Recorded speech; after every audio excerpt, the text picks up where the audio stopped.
Hello, I'm Christine Harvey, author of Secrets of the World's Top Sales Performers and In Pursuit of Profit. Today we're here with Connie Kadansky, who's president of Exceptional Sales Performance. Welcome, Connie. Thank you. Connie, it's so nice to have you here because we're going to talk about something that really concerns sales managers and CEOs. I've seen it so many times in my career. And what it is that very often they have great expectations for a salesperson they hire.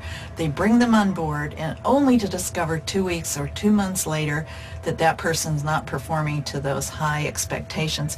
And Connie, I know that you have an assessment tool that will really help these people find out before they hire someone whether they're going to succeed or not.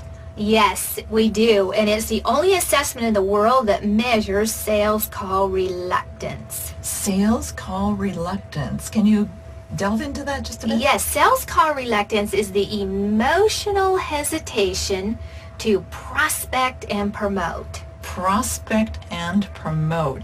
That's interesting you should say that because I interviewed one of the world's top sales performers for my book, and he told me that he doesn't consider himself selling unless he's in front of a prospect. And he said so many other people who go wrong ask him why, and he says to them, well, how much time are you spending on the computer and sitting at the desk when really you need to be in front of a prospect? Well, and that's why he's one of the world's top sales performers, because he understands that if a salesperson isn't prospecting, they're not selling. No.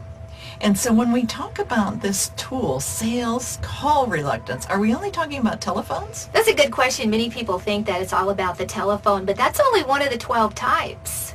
So there's the phone, and then what else? Well, another one is role rejection, where the salesperson is actually rejecting the role of being in sales. So they're prospecting on the defense. They think that people don't like salespeople. Oh, that's not a good one to start with. Can you give us another example? Another one is social self-consciousness, where they're intimidated by an upscale buyer, that buyer may have more education than them, make more money, have higher status in the industry or in the community. So they actually target a void instead of target market. Wow, so that's 9 of the 12. Now, how would a CEO or sales manager who wants to sort of put their toe in the water and test it, but maybe they're a little bit not sure, how would they go about trying it? Well, many of the hiring authorities that consistently use this, as a matter of fact, they wouldn't even think of hiring a salesperson without using it, told me that the best way to get confidence is to assess a current salesperson, somebody who's just not living up to the expectations, and they get an opportunity to get a feel for what it's measuring, and also in the meantime, I give them tools and tips around managing and coaching that individual. So they can bring that performance up, and then they have the confidence, as you said, to move forward and use it with the new folks they're hiring. Yes, and they already know that person's performance, so then they'll be able to test the validity. Right. Oh, that sounds great, Connie. So how would they go about contacting you?